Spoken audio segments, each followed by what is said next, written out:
నువ్వు పరిశుద్ధాత్మకి దగ్గరైనప్పుడు, ఆత్మ నిన్ను తాకినప్పుడు నువ్వు ఆత్మను ఆనందిస్తావు. ఇది ప్రార్థన శక్తి,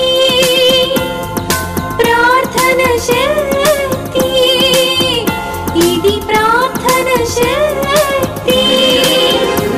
నిరాశ నిస్పృహలెన్నున్నా, అశాంతి ఆపదలైనను, నిరాశ నిస్పృహ. నిజముగా నువ్వు బ్రతుకును మార్చుకుంటే ఈ రోజు నుండి లెక్క పెట్టుకుంటావు. ఆశీర్వాదం ఆశీర్వాదాలు వస్తాయి. ఈనాడు విమోచింపబోచున్నాడు యేసు ప్రభువు, ఈనాడు విమోచింపబోచున్నాడు. ఆకాశమందున్న మన దేవుడు మన ప్రార్థన ఆలకించును. ఆకాశమందున్న మన దేవుడు మన ప్రార్థన ఆలకించును. ప్రార్థన ప్రార్థన ఇది ప్రార్థన శక్తి. ప్రార్థన ప్రార్థన ఇది ప్రార్థన శక్తి. ఇది ప్రార్థన శక్తి. ఇది ప్రార్థన శక్తి. ప్రార్థనా శక్తి తైలాభిషేక ఆరాధన ఏప్రిల్ 27 శనివారం. సమయం ఉదయం 7 గంటల నుండి. స్థలం మెట్టు చిన్నమల్లారెడ్డి గారి పొలంలో, మిర్చి యార్డ్ దగ్గర, నల్లపాడు రోడ్, గుంటూరు. ప్రార్థనా శక్తి తైలాభిషేక ఆరాధన ఏప్రిల్ 27 శనివారం. సమయం ఉదయం 7 గంటల నుండి.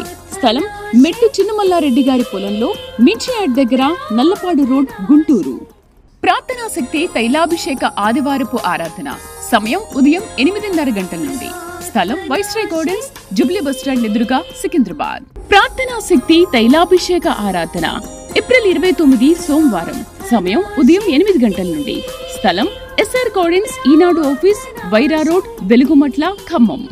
యేసయ్య నామములో మీకు వందనాలు తెలియపరుస్తూ ఉన్నాను. ఈ దినం వరకు దేవుడు సిద్ధపరిచిన వాగ్దానాన్ని మనం స్వాధీనపరచుకుందాం. పరిశుద్ధ గ్రంథంలో నుండి యెషయా గ్రంథము 55వ అధ్యాయము 3వ వచనాన్ని మనం ధ్యానం చేసుకుందాం.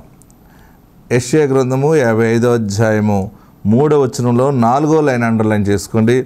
దావీదునకు చూపిన శాశ్వత కృపను మీకు చూపుదును. దావీదునకు చూపిన శాశ్వత కృపను మీకు చూపుదును. దేవునికి మహిమ కలుగును గాక. చిన్నవాడైన దావీదు శ్రమలలో, బాధలలో, చిన్ననాటి నుండి మనశ్శాంతి లేనటువంటి మనుషుడు దావీదు. ఆ దావీదు జీవితంలో దేవుడు చూపిన శాశ్వతమైన కృప ఏంటంటే, గొర్రెలు మేపుకునేటువంటి ఆ దావీదుని ఎన్ని శ్రమలు, ఎన్ని రకాల శత్రుత్వాలు భయంకరంగా ఆయన మీదకి దాడి చేసినా ఎక్కడ ఆయనకి దేవుడిని కాపుదల తక్కువ కాకుండా ప్రతి విషయంలో అన్ని శ్రమలను, శోధనలను అధిగమించి ఇజ్రాయేలు దేశానికి ఆయన 2వ రాజుగా నియమించబడ్డాడు. తర్వాత దావీదు తర్వాత తన కుమారుడికి వారసత్వం వచ్చింది. తర్వాత తన కుమారుడు సొలొమోను దగ్గర నుంచి అలాగా తన కుమారుడు అలాగా ఈ రోజుకి కూడా దావీదు సంతానానికి సంబంధించిన వారే ఈ దినానికి అక్కడ ఏలుబడి చేసేవారుగా ఉన్నారు. ప్రియులరా, ఎన్నో వేల సంవత్సరాలు గడిచిపోయినా కానీ దేవుని మాట నిరర్ధకము కానేరదంతా. ఎందుకంటే ఆయన సత్యమైన దేవుడు. ఈ దినము అలాంటి కృప, అలాంటి ప్రేమ దేవుడు నీ కుటుంబంలో, నీ బిడ్డ పక్షంగా ప్రభు చూపిస్తూ ఉన్నారు. దావీదుకు చూపిన శాశ్వతమైన కృపను నేను నీకు చూపిస్తున్నాను. ఎంత మంచి మాట చూడండి, నేను చదువుతున్నాను చూడండి. దావీదునకు చూపిన శాశ్వత కృపను మీకు చూపుదును. దేవుడు నీ జీవితంలో శాశ్వతమైన కృప ఎలా ఉంటుందో మీరు చూడబోతూ ఉన్నారు. ఈరోజు వచ్చినటువంటి ఈ కొద్ది ఉపకారమే కాదు, బలమైన కార్యము మీ జీవితంలో దేవుడు జరిగించి ఎప్పటికీ మరలా మీరు డౌన్ కాకుండా ఒక మెట్టు నుండి ఒక మెట్టుకి ఎప్పుడు మీ కుటుంబం అధికారంలోనే ఉండేలాగున, ఆధిపత్యంలో ఉండేలాగున, అనేక మందికి సహాయం చేసే కుటుంబముగా, తలగానే మాట్లాడే రీతిలో దావీదు జీవితము ఆశీర్వాదకరంగా ఎలాగ అంచెలంచెలుగా ఎదిగి ఫలించాడో ఆ జీవితము దీవెనకరంగా ఉన్నదో ఆ రీతిగా ఆయన శాశ్వత కృప మీకు దేవుడు చూపిస్తూ ఉన్నాడు. ఈ దినము ఈ పరిస్థితి ఏంటని అనుకుంటున్నావు కదా, అందుకే ప్రభు నీతో మాట్లాడుతూ ఉన్నారు. నీ చిన్న స్థితిని దేవుడు ఉన్నతంగా మార్చబోతూ ఉన్నాడు. నా బ్రతుకు చిన్నది, నా జీవితం ఇంతే కదా అని అనుకుంటున్నావేమో. నీ పట్ల ఆయనకున్న తలంపులు అత్యధికముగా ఉన్నాయి. మనసు పాడు చేసుకోవద్దు. గొప్ప విశ్వాసంతో నువ్వు నిలబడు. క్రీస్తునందు ఆత్మ సంబంధమైనటువంటి సత్య ప్రవర్తన కలిగి ముందుకు కొనసాగు. శుభప్రద నిరీక్షణ కోల్పోకుండా నువ్వు జీవించగలిగితే దేవుని యొక్క శాశ్వత కృప ఎలా ఉంటుందో ఒక ఎగ్జాంపుల్ చూపిస్తున్నాడు. దావీదుని జ్ఞాపకం చేసుకో అని. దావీదు ఏం మాట్లాడాడంటే, యెహోవా నా కాపరి, నాకు లేమి కలుగుదని చెప్పాడు. దావీదు ఇంకా ఏం చెప్పాడంటే, ఆయన నన్ను జ్ఞాపకం చేసుకోవటానికి నేను ఏ పాటి వాడిని, దేవుడే నన్ను జ్ఞాపకం చేసుకున్నాడు. ఇన్ని కోట్ల మంది ప్రజలలో ఈ ప్రపంచంలో దేవుడు నిన్ను జ్ఞాపకం చేసుకుంటా ఉన్నాడు. చిన్నవాడిని దావీదుని ఎట్లా జ్ఞాపకం చేసుకున్నాడో నిన్ను కూడా దేవుడు జ్ఞాపకం చేసుకుంటా ఉన్నాడు. ఏడవబాకు, ఎందుకంటే దేవుని యొక్క కార్యములు నీ పట్ల జరగటానికి సిద్ధముగా ఉంది. ఎందుకు చనిపోవాలని అనుకుంటున్నావు? ఎందుకు మరణించాలనే నీకు నిర్ణయం వస్తూ ఉంది? వద్దు, దేవుడి దినాన్ని నీతోనే మాట్లాడుతూ ఉన్నాడు. బలమైన కార్యమును చూడబోతూ ఉన్నావు. మనసు పాడు చేసుకోకు. నేను నమ్మాను, నాకు మళ్ళీ నా జీవితం ఇలాగా అల్లరి పాలైపోతుందని అనుకుంటున్నావేమో. దేవుడు మళ్ళీ కొత్త చిగురు నీ జీవితంలో అనుగ్రహించబోతూ ఉన్నాడు. దావీదుకు చూపిన కృపలో శత్రుత్వం కలిగిన వారందరూ దావీదు దగ్గరకు వచ్చి క్షమించమని అడిగారు. దావీదు మరలా వాళ్ళందరినీ క్షమించి వాళ్ళందరినీ కూడా మరలా తన రాజ్యంలో చేర్చుకున్నాడు. నీవు కూడా నీ శత్రువులందరూ వచ్చి నిన్ను క్షమించమని అడుగుతారు. వారందరిని నువ్వు క్షమిస్తావు, వారందరూ నిన్ను కొనియాడుతారు, వారందరికీ నీవు అధికారిగా ఉంటావు. అటువంటి శాశ్వత కృప దేవుడు మీకు అనుగ్రహించుచున్నాడు. ఆత్మ మీకు తోడైండును గాక. ఆమెన్. హల్లెలూయా, హల్లెలూయా. ఈ దైవజనుడు సమూయేలు ప్రవక్త బెత్లెహేముకి వెళ్ళాడు. బెత్లెహేములో నిలబడినప్పుడు దావీదు అన్నలు, తండ్రి అందరూ కూడా అక్కడ ఉన్నారు. కానీ ఎవరిని చూసినా దేవుడు నేను వీరిని కోరుకోలేదు, వీరిని త్రోసేసాను, వాడిని తోసేసాను. ఎలియాబు గురించి సమూయేలు ప్రార్థన చేశాడు, ప్రభువా నా ముందున్నవాడు ఎర్రగా బర్రగా బాగున్నాడయ్యా, మరి ఇతన్ని ఓకే చేసేద్దామా అంటే, నోర్మి ఏమనుకుంటున్నావు? నేను ఎర్రగా బుర్రగా ఎత్తుగా ఉన్నామని చూస్తాను అనుకుంటున్నావా? నేను హృదయమును చూస్తాను. ఇంకోటి తెలుసా నీకు సమూయేలు? నేను లక్ష్య పెట్టువాడిని, మనుషులు లక్ష్య పెట్టువాడిని నేను లక్ష్య పెట్టను. నేను దైవం కుమారుడను, నేను దైవాన్ని. నాకు తెలుసు ఎవని మనస్సాక్షి ఎలాగుందో, ఎవని హృదయం ఎలాగుందో దానిని బట్టి నేను వారిని ఆశీర్వదిస్తాను. మీ హృదయంలో కల్మషము, మీ హృదయంలో అసూయ అవన్నీ తీసేస్తే ఆశీర్వాదము నీ ఇంటికి వచ్చి తలుపు తడుతుంది. హల్లెలూయా. ఈ ఆశీర్వాదము నీ హృదయం మారిందంటే నీ ఇల్లు, నీ పిల్లల పరిస్థితి మారిపోతుంది. మీరు ఎవరైనా తాటాకిళ్ళు తీసి ఎవరైనా పెంకుటిల్లు కట్టుకుంటే, ఈ మధ్య ఏదో వచ్చి పడిపోయింది వీళ్ళకి, ఆ పెంకుటిల్లు తీసి కాస్త ఒక స్లాబ్ వేసుకుంటే అప్పో చేసి, ఈ మధ్య ఏదో ఎక్కడో దెబ్బకొచ్చేస్తున్నారు వీళ్ళు, ఈ మధ్య దొంగ నోట్లు మారుస్తున్నట్టున్నారు వీళ్ళు. మన హృదయము తట్టుకోలేము మనం, అందుకే మనకు రోగాలు వస్తాయి. మనం ఎప్పుడైతే క్రీస్తుని ధరించుకోవటం ఏంటంటే, అందరూ ఆశీర్వాదంగా ఉండాలని కోరుకోండి. నీకేం కావాలో అది నీ ఇంటి ముందున్న వాళ్ళకి, నీ వాళ్ళకి కావాలని కోరుకో. దేవుడు 7 రెట్లు నీకు ఇస్తాడు. అప్పుడు నీవు యేసు ప్రభువు మహిమను చూస్తావు. మత్తయి సువార్త Matthew 5:8 ఏమన్నాడంటే, హృదయ శుద్ధి గల వారు ధన్యులు, వారు దేవుని చూస్తారు. ప్రియులారా, మనకి ఏమున్నా లేకపోయినా మన హృదయము మన స్వాధీనంలో పెట్టుకోగలిగితే దేవుని దృష్టిలో నీవు ఎన్నికవుతావు. ఈరోజు దేవుని ఆత్మ నీతో మాట్లాడేది ఏంటంటే, దావీదు నిజముగా ఎన్నో శ్రమలుండి గొర్రెలను మేపుకునేవాడే. గొర్రెల కాపరిని ఇశ్రాయేలు కాపరిగా దేవుడు చేశాడు. ఆమేన్. మీరందరూ బాగుపడాలంటే ఇల్లు వాస్తు మారిస్తే బాగుపడరు. బాగా గమనించండి. మీరు కట్టుకునే వస్త్రాల్లో రంగులు మారుస్తే బాగుపడరు. మీరు ఎన్ని రాసుకున్నా పూసుకున్నా మీ బ్రతుకులు బాగుపడవు. మీ బ్రతుకు బాగుపడాలంటే, మీరు ధనవంతులు అవ్వాలంటే, మీరు నెమ్మదిగా ఆత్మశాంతితో బ్రతకాలంటే, బ్రతికినంతకాలము రాజబిడ్డగా బ్రతకాలంటే, పరలోక రాజ్యము చేరాలంటే నీ హృదయము మంచి హృదయముగా మార్చుకోవాలి. గట్టిగా హల్లెలూయా చెప్పండి. ఈ వాక్యము నేను అనుభవిస్తూ ఉన్నాను. నేను లోకమంతా తిరిగి అద్భుతమైన సువార్తలో బలముగా వాడబడుతున్నాను. చాలామంది అడిగారు నన్ను, మేము ఇంత కాలం నుండి మేము సేవ చేస్తున్నాం, మాకు చాలా బేస్లు ఉన్నాయి, మాకు చాలా ఆధారాలు ఉన్నాయి, మేము చాలా జ్ఞానవంతులము, మేము చేయలేనిది నీవు ఇంత సేవ ఎలా చేస్తున్నావు అని అడిగారు. నేను అన్నాను, నా హృదయమును మార్చుకున్నాను నేను. ఆమేన్. ఏమని చెప్పాను నేను? నా హృదయమును మార్చుకున్నాను. మనం బ్రతుకు మారిపోవాలి, గొప్పగా ఉండాలంటే మనం ఏదో మార్చడం కాదు, మన హృదయ తలంపులను మార్చుకుంటే సరిపోతుంది. మన మనస్సాక్షి ఇలా మార్చే వరకు బ్రతుకు మారిపోతుంది అంతే. ఆమేన్. హల్లెలూయా. గట్టిగా హల్లెలూయా చెప్పండి. ఎంతవరకు ఎంత జ్ఞానమున్నా, ఎన్ని రకాల హోదాలున్నా, ఏమున్నా, ఏమీ లేకపోయినా నీకు దేవుడు వారికంటే అత్యధికంగా నిన్ను వాడుకుంటాడు, ఆశీర్వదిస్తాడు. నీ ఆలోచనలన్నీ సఫలమైపోతాయి. ఎప్పుడంటే నీ హృదయము దేవునికి ఇష్టముగా ఉంచుకో. ఇక్కడ దావీదు గొర్రెలు మేపుతున్నా సరే, దావీదు హృదయం ఏంటంటే ఎప్పుడు కూడా నా గుండె నిండా యెహోవా దేవుడు ఉండాలి. యెహోవా దేవుడు మా పితరులకి ఎర్ర సముద్రం అడ్డొస్తే ఎర్ర సముద్రం 2 పాయలు చేశాడంటే అలాంటి బలమైన దేవుడు నాకు ఉండాలి, అలాంటి బలమైన దేవుడికి నేను బిడ్డగా ఉండాలని కోరుకున్నాడు. అందుకని ఇంకేది ఆలోచన చేసేవాడు కాదు. గొర్రెలు మేపుతున్న దావీదు గొర్రెలకి న్యాయము చేసేవాడు.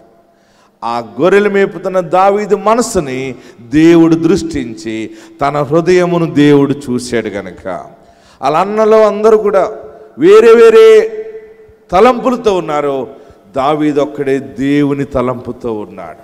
అందుకని దైవజనుని పంపించి సమూయేలు బెత్లెహేముకి వెళ్ళినప్పుడు ఎలియాబు గురించి ఆలోచిస్తే దేవుడు అన్నాడు ఎలియాబు గురించి పాస్టర్ గారికి సమూయేలుకి దేవుడు చెప్పింది ఏంటంటే, సమూయేలు, మనుషులు లక్ష్య పెట్టే వారిని నేను లక్ష్య పెట్టాను.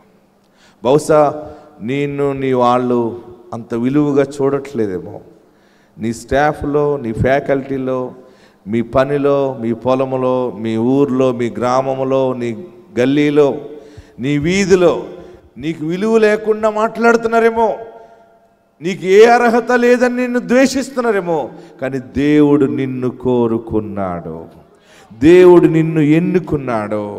7 మార్లు ఆమేనని చెప్పండి. దేవుడు నిన్ను ఎన్నుకున్నాడు, దేవుడు నిన్ను ఎన్నుకున్నాడు, దేవుడు నీ కుటుంబాన్ని ఎన్నుకున్నాడు, దేవుడు నీ బిడ్డను ఎన్నుకున్నాడు, ఆయన నీ కుటుంబాన్ని అభిషేకించుచున్నాడు. వెంటనే సమూయేలు దైవజనుడు సైలెంట్ అయిపోయాడు. అమ్మో, మరి ఓకే నువ్వెవరిని కోరుకుంటే వారిని చూపించంటే, దావీదు రాకముందు వాళ్ళ అన్నలందరినీ చూపించాడు వాళ్ళ నాన్నగారు. అక్కడ చదవండి, సమూయేలు మొదటి గ్రంథం 16వ అధ్యాయము 8వ వచనం. యెషయి అబినాదాబును పిలిచి సమూయేలు ఎదుటికి అతన్ని రప్పింపగా అతడు యెహోవా ఇతన్ని కోరుకొనలేదనెను. అప్పుడు యెషయి, చూడండి, దైవజనుడు ముందు వచ్చినప్పటికే వాళ్ళ హృదయం ఏంటో దేవుడు చూపిస్తున్నాడు. అంటే పరిశుద్ధాత్ముడు లీడింగ్ జరుగుతోంది చాలా నీట్గా. అప్పుడు యెషయి షమ్మాను పిలువగా అతడు యెహోవా ఇతన్ని కోరుకొనలేదనెను. యెషయి తన 7 కుమారులను సమూయేలు ఎదుటికి పిలువగా సమూయేలు యెహోవా వీరిని కోరుకొనలేదని చెప్పి, నీ కుమారులందరూ ఇక్కడ ఉన్నారా అని యెషయిని అడగగా అతడు ఇంకనూ కడసారి వాడొకడున్నాడు, అయితే వాడు గొర్రెలను కాయుచున్నాడని చెప్పాను. అందుకు సమూయేలు, నీవు వాడిని పిలువనంపించుము, అక్కడికి వచ్చే వరకు మనం కూర్చుందామని యెషయితో చెప్పగా అతడు వాని పిలువనంపించి లోపలికి తోడుకుని వచ్చాను.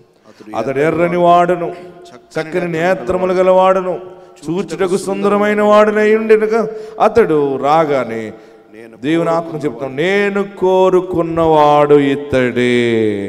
హల్లెలూయా, హల్లెలూయా, గట్టిగా హల్లెలూయా చెప్పండి. నేను కోరుకున్నవాడు ఇతడే, నీవు లేచి వానిని అభిషేకించమని యెహోవా సెలవేయగా సమూయేలు తైలపు కొమ్మును తీసి వాని సహోదరులు ఎదుట వానికి అభిషేకము చేసెను. నాట నుండి యెహోవా ఆత్మ దావీదు మీదకి బలముగా వచ్చెను. నిజముగా మీ ప్రాంతంలో అసలు మీరెవరో నాకు తెలియదు, నేనెవరో మీకు తెలియదు. నేను వాగ్దానం ద్వారా నేను ఏదో ఒక మూల ప్రాంతంలో పుట్టాను. నేను కోనసీమ జిల్లాలో పుట్టాను. అమలాపురం దగ్గర ఉప్పులగుప్తు అనే గ్రామంలో నా తండ్రికి దేవుడు బయలుపరిచాడు, నీకు మగపిల్లోడు పుడతాడు, ఇస్సాకు పేరు పెట్టు అని. నీకు మగబిడ్డనిస్తున్నాను, ఇస్సాకు పేరు పెట్టు అన్నాడు. దర్శనం వచ్చింది 1979లో. అమ్మ గర్భం ధరించింది. నేను 1980లో జన్మించాను. నేను పుట్టిన నాటి నుండి ఇస్సాక్ అనే పేరు దేవుడు ముందే పెట్టాడు కనుక నన్ను నా తండ్రి అందులోనే పెంచాడు. ఎప్పుడు బయటికి వెళ్ళనివ్వలేదు, ఒక క్రికెట్కి వెళ్ళనివ్వలేదు, ఒక వాలీబాల్ ఆడనిచ్చేవాడు కాదు, ఎక్కడికి వెళ్ళనిచ్చేవాడు కాదు, ఒక సినిమాకి వెళ్ళనిచ్చేవాడు కాదు, ఒక డ్రామాకి వెళ్ళనిచ్చేవాడు కాదు. ఏంటంటే అతను అన్నాడు, నాన్న బాబా, దేవుడు నిన్ను జనములకు ప్రవక్తగా వాడుకోబోతున్నాడు, నీకు ఇవన్నిటిలోకి వెళ్ళకూడదు, ఇప్పుడు ఆటలాడుకునే సమయం కాదు, నీవు ప్రార్థన చేసే సమయం ఇది అనేవాడు. చిరాకు ఎక్కిపోయేది. స్కూల్ నుంచి వచ్చిన వెంటనే కనీసం ఆడుకోవాలని ఉంటుంది కదా, గేమ్ ఆడుకోవాలి, పిల్లలతో వెళ్ళాలి. స్కూల్ నుంచి వచ్చిన వెంటనే ఇంటికి వచ్చి హోంవర్క్ చేసుకుని స్నానం చేసి కుటుంబ ప్రార్థన కరెక్ట్గా 7:30 మా ఇంట్లో కుటుంబ ప్రార్థన జరిగేది. కుటుంబ ప్రార్థన అయితేనే కానీ భోజనం పెట్టకూడదు. కుటుంబ ప్రార్థన అయిన తర్వాత కొద్ది నిమిషాలు రిలాక్స్ అవ్వటం, ఆ అమ్మ నాన్న ఏదో కొన్ని విషయాలు చెప్తూ ఉండేవారు. అయిని తర్వాత పండుకుని మళ్ళీ ఉదయాన్నే లేచి హోంవర్క్ చేసుకోవాలి, చదువుకోవాలి, స్కూల్కి వెళ్ళిపోవాలి. మళ్ళీ శనివారం వరకు, ఆదివారం ఆరాధన, ఆదివారం 2-3 ఆరాధనలు ఉండేవి మాకు. ఆ ఆరాధనలకి తీసుకెళ్తూ ఉండేవారు.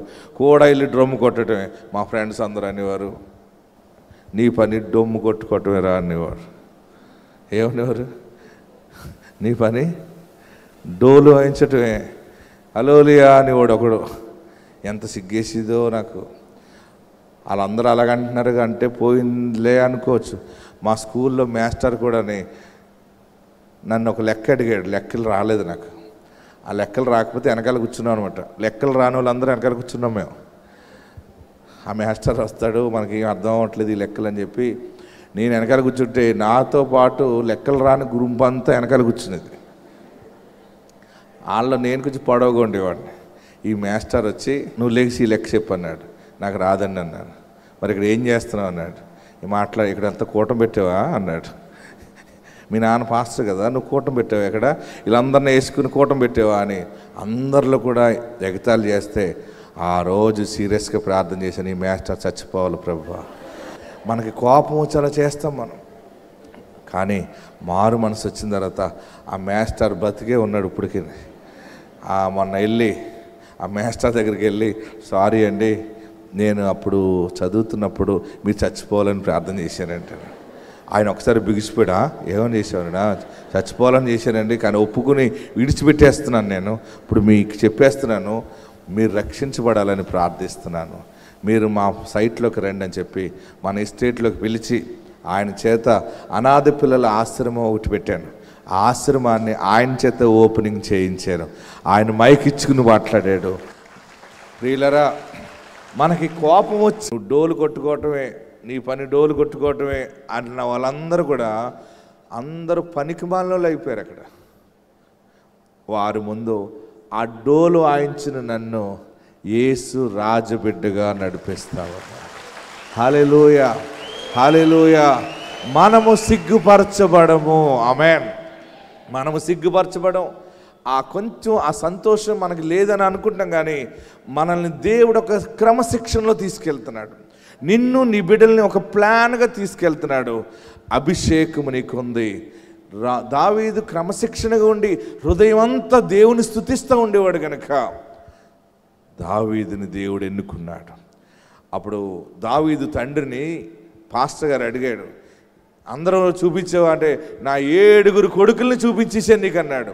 ఇంకెవరు లేరంటే ఇంకొకడు ఉన్నాడు అన్నాడు. మరి ఆడిని చూపించలేదంటే వాడు పొలం వెళ్ళిపోయాడు, గొర్రెల మేపుకెళ్ళాడు, తోలుకుని రా ఆ పిల్లవాడిని తోడు తీసుకురా అంటే ఆ దావీదుని తీసుకొచ్చినప్పుడు ఆ దావీదు నడుచుకుంటూ వస్తున్నాడు, లాగు సర్దుకుంటూ ఇలా దులుపుకుంటూ వస్తున్నాడు.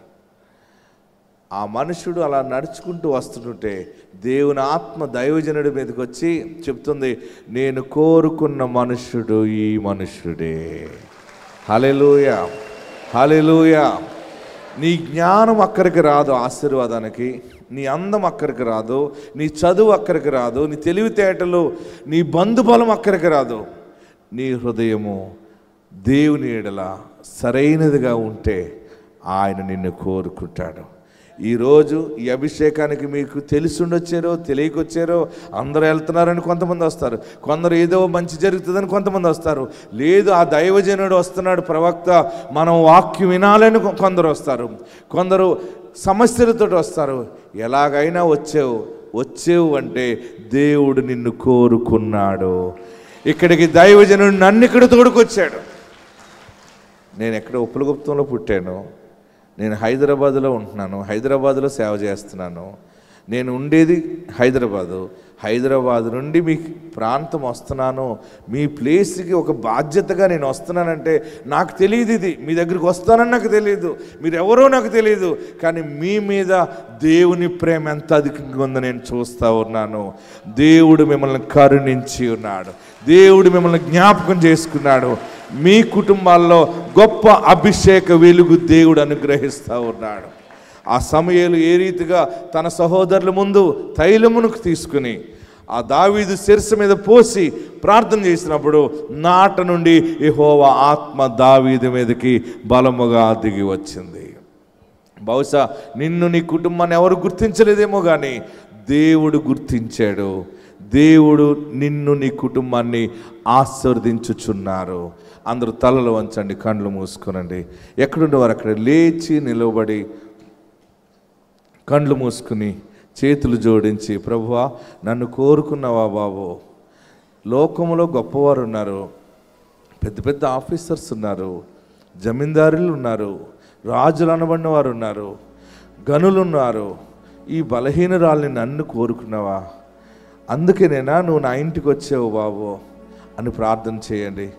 చేతులు ఎత్తగలిగితే చేతులెత్తి, ఏ యోగ్యత లేని నన్ను కోరుకున్నావా, ఏ అర్హత లేని నన్ను కోరుకున్నావా, నాకు ఈ బ్రతికిచ్చేవా, నన్ను పెంచుతున్నావు, నన్ను పోషిస్తున్నావు, నిజముగా నాకు చాలా ఆశ్చర్యముగా ఉంది బాబు, నీవు నాకు మంచి దేవుడవు. ఇదిగో ఈ సమయంలో నీ దాసుడు ఆనాటి సమూయేలు తైలము తీసుకుని దావీదు మీద పోసినట్టుగా నీ వాక్కు ద్వారా నీ చిత్తమును బట్టి మా ప్రాంతానికి నీ సేవకుడిని ఇసాకు పాస్టర్ గారు నడిపించావు. ఈ దైవజనుడు నా శిరస్సు మీద నూనెతో ప్రార్థిస్తుండగా, తైలముతో నన్ను ప్రతిష్ఠ చేస్తుండగా నీ ఆత్మ నాకు దయచేయి బాబని మీరందరూ ప్రార్థన పూర్వక సిద్ధపడండి. ఒక బలమైన అభిషేకము, ఒక బలమైన ఆత్మ మీ మీదకి దిగి వస్తుంది.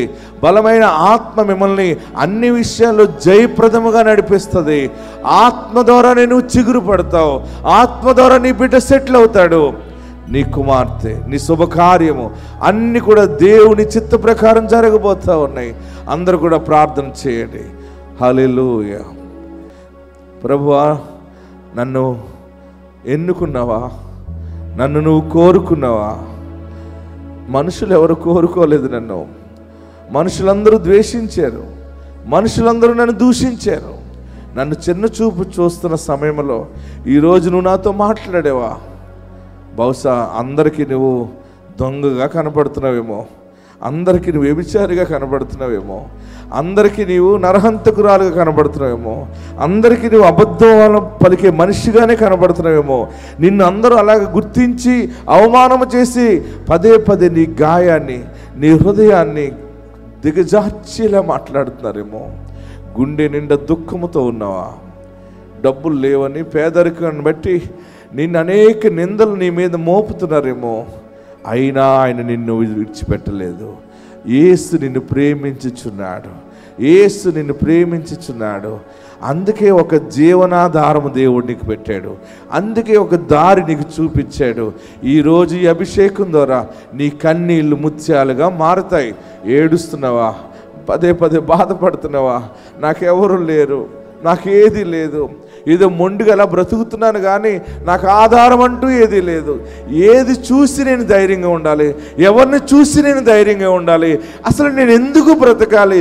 ఇన్ని సమస్యలలో, ఇన్ని బాధలలో నేను బ్రతకటం అవసరమా బాబు? నేను బ్రతకలేను, నన్ను తీసుకెళ్ళిపో బాబు అని కూడా ఏడుస్తున్నావా? దేవుడు నీతో మాట్లాడుతున్నాడు.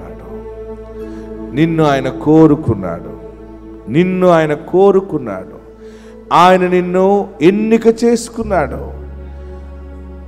10,000 మందిలో నిన్ను ఆయన ఎన్నిక చేసుకున్నాడు. నీ గ్రామములో నిన్ను ఎన్నిక చేసుకున్నాడు.